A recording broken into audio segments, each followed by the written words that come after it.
orgullo ser el primer entrevistado en piso, entonces un gusto saludarlas a ustedes y un gusto para mí estar acá. Se lo debemos al debate del presupuesto nacional que tuvo mayor presencialidad y por eso por segunda vez en pandemia viajaron los diputados de Juntos por el Cambio, ¿no? Así es, fue una sesión distinta con mucha presencia, éramos 90 de nosotros en el recinto, más los de los otros bloques, así que se volvió a vivir esto del pasillo, de conversar los proyectos allí, y para el presupuesto en particular, que tenía cerca de 135 artículos, fue muy importante, fue una sesión muy extensa. Arrancamos a las 12 del mediodía del miércoles y terminamos ayer pasadas las 10 de la mañana prácticamente con las últimas votaciones, y la verdad que en eso sirve estar, porque cuando hay que discutir temas en particular muy concretos y se hicieron muchas modificaciones sobre la marcha, sirvió el diálogo para eso. Entonces hay diálogo en el Congreso, hubo diálogo para el presupuesto más allá que ustedes hayan votado la abstención. Sí, la abstención en sí misma fue resultado de un diálogo, fue el decir no avalamos estos números del presupuesto, no lo consideramos realista. Nos parece que está hecho sobre bases erróneas de política económica, pero también queremos darle al gobierno la oportunidad de que pueda ejecutar su política y tenga su herramienta de gobierno para el 2021. Así surgió la abstención en definitiva, más allá de que fuimos muy críticos en el discurso sobre cómo el presupuesto se había construido. Alejandro, cuando decís que el presupuesto no es realista, ¿a qué te referís puntualmente? El presupuesto debe ser estimación de gastos y de recursos. Primero hay que hacerlo bien, sobre todo. En la parte del gasto, si se fijan, por ejemplo, el principal componente, que es prestaciones de seguridad social, que es prácticamente la mitad del gasto público, sí, estaba subestimado. Arrancó bajando 40.000 millones de pesos respecto a lo que había sido la ampliación 2020. El ministro de Economía dijo van a crecer las jubilaciones en un 31%, y por el otro lado la Oficina de Presupuesto del Congreso confirmó que va a haber una caída real de las jubilaciones para el 2021. Falta la ley de movilidad jubilatoria, que va a transformar completamente ese capítulo del gasto.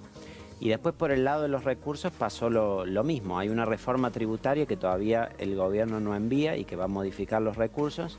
Y la OPC hizo un informe diciendo que se va a recaudar 400.000 millones de pesos menos de lo que Economía prevé para el 2021. Esto es más de lo que el gobierno pretende recaudar con todo el impuesto a la riqueza para todo el año 2021.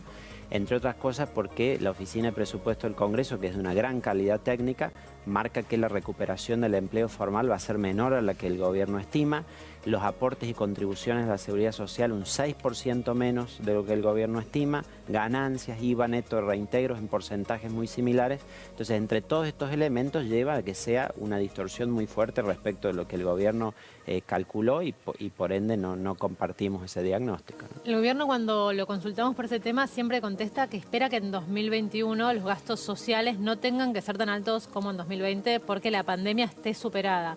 Ese es otro elemento súper importante, claro, y es de lo menos realista que hay en el presupuesto. Es decir, parece que el gobierno ha dicho el 31 de diciembre termina la pandemia y con eso desmantelamos todos los esquemas de protección social. Sabemos que eso no es posible. Pasaron de hablar del ingreso básico universal a que se termina la ronda de IFE y se cancelan todos los programas. En el presupuesto básicamente no hay previsto ningún gasto ni para ATP ni para IFE, que son los gastos COVID más importantes.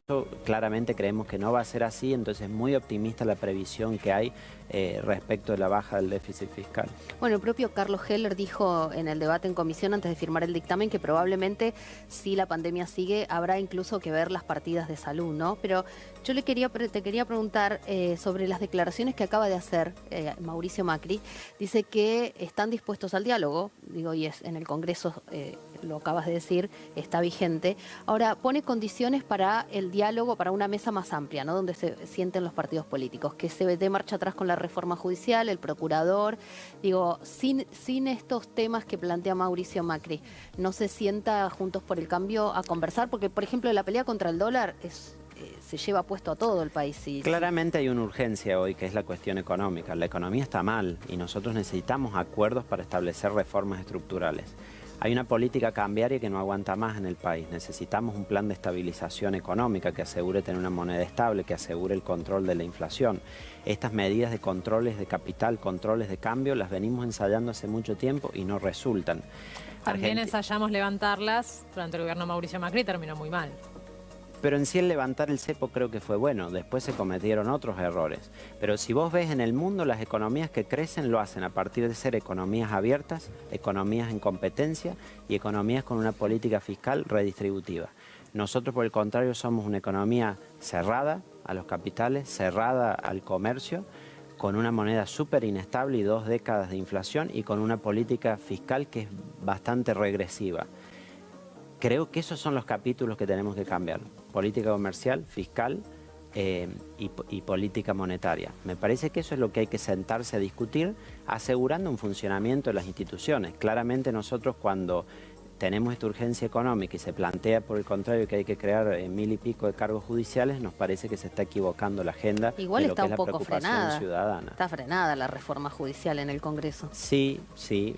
Por supuesto que la puede activar cuando desee el oficialismo, ¿no? Pero entiendo que hoy hay una prioridad sobre la agenda económica, que es movilidad, reforma tributaria y el presupuesto que sancionamos. No es una agenda económica en la que coincidamos, pero sí creemos que si hay un diálogo debe centrarse sobre eso. Lo que decía, nosotros tenemos... a mí a veces me llama la atención cómo ensayamos siempre políticas que en el mundo han fracasado. Queremos seguir insistiendo en hacer lo mismo y hasta le queremos dar lecciones a los países centrales de cómo les iría bien a ellos haciendo lo que nosotros hacemos, con lo cual nos va mal, mientras al resto le va bien. Es una cosa un poco insólita. Pero en los debates en el Congreso lo que siempre se termina diciendo es, el Frente de Todos le termina diciendo a Juntos por el Cambio, bueno, tuvieron 4 años ustedes para ensayar recetas que tampoco funcionaron. Sí, efectivamente, no digo que se haya hecho bien durante el gobierno de Cambiemos, me parece que había reformas estructurales que debían ser más profundas y no se hicieron. En algún sentido el gradualismo hizo que se perdiera mucho tiempo en tomar decisiones. Habría que haber hecho el ajuste más rápido, decís, el ajuste del gasto público. Sí, primero que no se estabilizó la moneda, que eso era fundamental. La inflación siguió siendo un problema como lo había sido durante los 15 años previos. Me parece que, por eso decía, el sistema de controles de cambio que nosotros tenemos y la política cambiar que tenemos no resulta. Hay que ir a un esquema que dé confianza en la moneda, eso me parece que hay que reconocer. Es importante que la vicepresidenta haya mencionado lo del bimonetarismo como característica de nuestro país.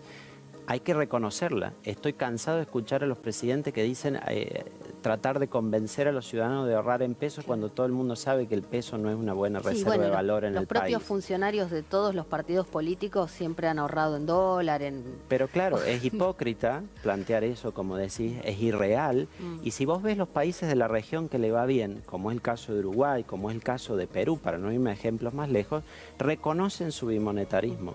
Le permiten a la gente que ahorre en dólares si quiere, que celebre contratos en dólares si quiere o en la moneda que sea. Pero eso no se nos vuelve en contra porque es una carrera que nunca alcanzamos la meta. No, yo creo que tenemos la posibilidad de hacer una política monetaria que lleve a la estabilidad de la moneda y pasa por no tratar de forzar a los ciudadanos a un esquema que del que no quieren ser parte, forzarlos a ahorrar en pesos, forzarlos a lo que se está haciendo ahora, no permitirles que ahorren en la moneda que quieran. Me parece que hay que salir de ese esquema de discusión tan centrado en los controles que tenemos y hay que pasar a uno que sea de más libertad. Libertad inclusive en la elección y utilización de la moneda. Como digo, no es que estoy teorizando, es lo que hace Uruguay, es lo que hace Perú y funciona. Esto por dar un capítulo, ¿no? Hay otros que hay que abordar también. Alejandro, te hago la última consulta. Vos hablabas de un presupuesto no realista porque achica gastos en un momento donde la pandemia no va a haber terminado y además en un momento donde se sabe que el Estado va a tener menos plata porque por recesión la recaudación fiscal lógicamente cae.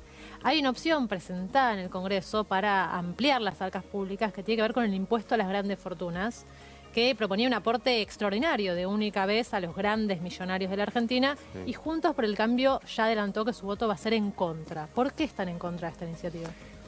A mí me parece bien lo de discutir impuestos patrimoniales, me parece bien lo de discutir impuestos que sean más progresivos porque Argentina depende mucho sobre los impuestos al consumo y el IVA, que es muy regresivo.